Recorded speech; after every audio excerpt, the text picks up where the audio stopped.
السلام عليكم. khalifa miya waxay ku dhalatay Beirut 10kii bishii Febraayo 1993. waa 27 sano jir waxayna iyada iyo waalidkeeda qaxootinimo ku tageen Mareykanka sanadkii 2001 laakiin sanado kadib waxaa dhacay isfahan waa iyada iyo waalidkeeda kadib markii ay ku biirtay koox ka ganacsata sawirada internetka lagu baahiyo waxayna ka tagtay waalidiinteeda iyadoo aaday gobolka Maryland ee ka tirsan gobolada Mareykanka waxayna halkaa ka bilowday fakarkeedii xumaa ee ahaa inay jisho aflaanta anshax xumada ee loo yaqaano sexida. haddii aad Google ku qortid magaca gabadhani waxaad si fudud u arkaysaa waxa ay ka shaqayn jirtay khalifa miya qofka ay ahayd. marka ha isku dayin inaad sii raadiso maxaa yeelay wax aan dambi ahayn kuma arkaysid. marka ka fogow adigoo raali ah. ku soo dhawaada muuqaalkayna maanta. fadlan haddii aad ku cusub tahay channelkayna imaasho subscribe like na saar muuqaalkayna siina share garay adigoo mahadsan.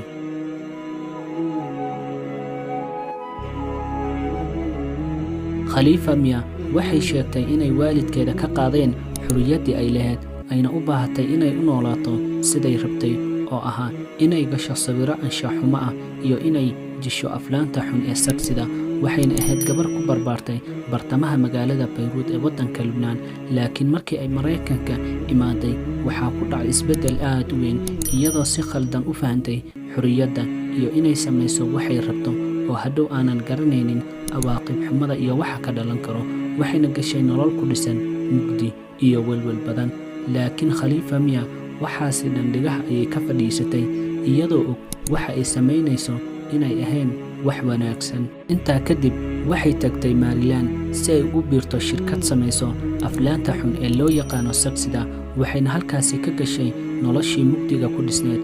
khalifa miya iyadoo aan ka muuqan wax cabsi ah ayaa waxay bilowday inay jisho aflaanta xun waxayna ogolaatay in jirkeeda oo dhan la duubo marka ay jilayso aflaantaasi xun. intaasi kadib waxay noqotay gabar laga heli karo adduunka oo dhan. muuqaaladii ay duubtay muuqaaladeedana waxay galeen ku dhowaad 1000 website oo ka shaqeeya aflaanta xun. waxay bilowday in muuqaaladeeda qaar in ay ku jisho iyadoo xiran xijaabka waxayna taasi keentay in muslimiin badan ay ka caroodaan muuqaaladaasi. khalifa miya ma ahan gabar muslimad ah laakiin waa kirishtaanad ku dhalatay Lubnaan kuna barbaartay halkaasi. taasi ayaa keentay in ay soo qaadato xijaabka gefna ay ugu geysato gabdhaha muslimiinta. kooxda IS ee ka dagaalanta Iraq ayaa fariin u soo dirtay khalifa miya. IS ayaana sheegtay in ay madaxa ka goynayaan khalifa miya haddii ay ka fogaan weyso inay aflaanta xun ku jisho xijaabka. waxaa soo wajahday cabsi aad u xooggan kadib hanjabaadii IS. khalifa miya way joojisay waxayna rabtay in ay ku bahdisho gabdhaha muslimiinta laakiin iyada ayaa ceeb ku raacday wixii ay la rabtay inay ku ceebaysato gabdhaha muslimiinta. waxayna noqotay gabar laga heli karo adduunka oo dhan iyadoo oo qaaban waxayna hadda la nooshahay murugo aad u daran. khalifa miya ayaa rabtay in laga saaro muuqaaladii laga duubay ee aflaanta xumaa laakiin shirkaddii way ay ka diiday maadaama ka hor la kala saxiixdo heshiisyo dhowr ah.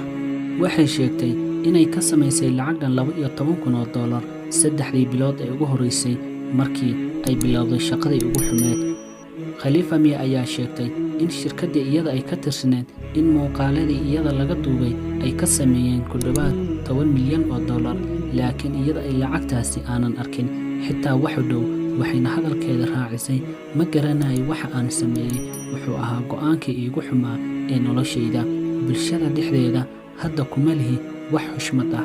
marka ay dadka ay arkaan badnaa way igu qoslaan wayna isoo eegaan si aad ah. hadda noloshayda way igu adag tahay. aan talaabo u dul istaagno say wax u dhicin. waxaad ahayd qof waalidiintiisa la imaaday Mareykanka waxaad ka imaaday Lubnaan wax baa baratay ilaa iyo hataa jaamacad ayaa gaartay. marka say ku dhacday in aad ku biirto shirkadahan ka shaqaysto sexida. aniga ma filayo inaan kalsooni daro aan qabay. marka maxaa lahayay ii sheegaday aniga haddaan ka imaado hadda qoys weyn ama hadda nolol fiican haddaan lahaa marka maxaa lahay aniga waxaan la falgelayay caruurnimadayda. marka maxaa lahay weligeyna ma dareemin. marka waxaan rabay inaan wax yar oo isbeddel ah aan sameeyo. sanadkii iigu horeysay kulleejkaygana waan ka dhacay marka aan bannaanka aado waxaan dareemaa dadka dhan waxay soo fiiriyaan dharkayga marka maxaalahay waxaa igu keenta xishood aad u weyn waxaana dareemaa inaan ahay qof lumiyey dhammaan sirihiisa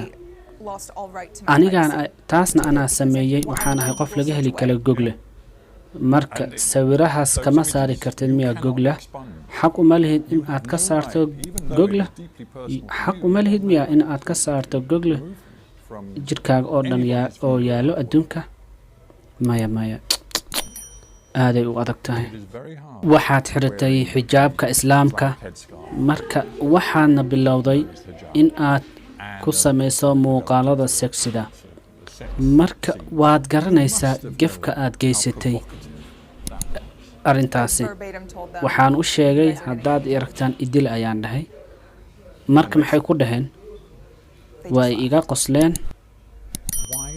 maxaa u dhahday ma sameynay waan cabsanayay